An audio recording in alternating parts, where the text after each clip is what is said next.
shalay waajid ay geeyeen ciidan waa lagu soo xabadeeyey ayagoo cidna u sheegin waa ogtihiin diyaarad rayday ahayd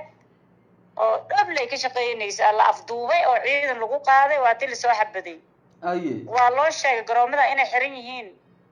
ayagaba garoonka dadkii shacabka ay ka xireen waa ujeedaan in xamar wasiirada iyo xildhibaanada koonfur galbeed ay joogaan waxaan dowladnimo ma aha dowladnimadii ay ku ciyaarayaan haddana saaka diyaarad military oo cidna ogeynay direen haddana oo degmada waajid haddana ku noqotay marka waxaa maqlaaya diyaaradda in wax gaareen oo iyadoo rafaadsanaya meel kusoo dhacday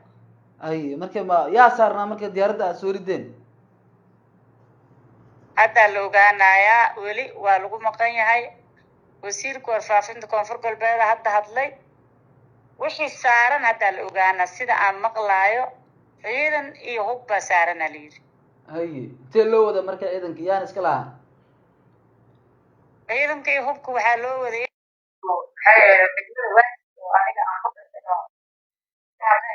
beeraheeni ah aa la rabay in la gubo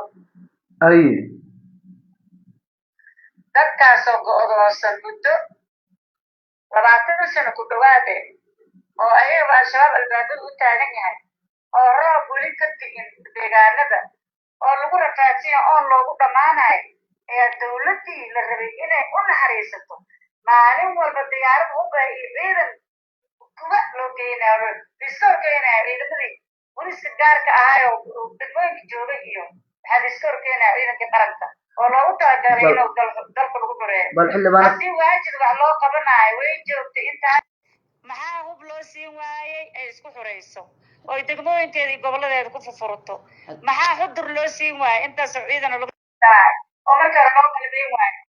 diyaadirow oo nalaga haysto iyo rag dhuuro nalaga haysto lagu furto maxaa hadda loogu gubaaya koonfur galbeed weliba uu ka taqaanaa degmooyinkeeda loo gubaayo oo jiilaan lagu jiro la rafaadin yahay maantadii meesha laga taakulayn lahay oo hadda loo gubaaya degmadii waxay noqotay in degmooyinka la gubo ya maamulada dhan waa isdagaali jireen dowladda ma gubi jirine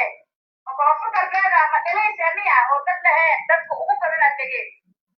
waxaana kala dowladnimo maaha adduunyada waxaa u sheegaynaa africa union ugu horeyso odagaan in la qabto diyaaradaha la wareeganayo dowladaha diyaaradaha soo dhiibayn waana tusaynaa waa hayna waa u bandhigaynaa bal diyaaradan hadda halkee kusoo dhacday yaana soo riday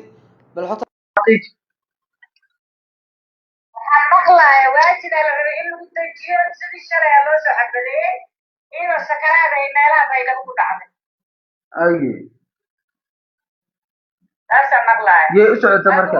waajid yaa joogo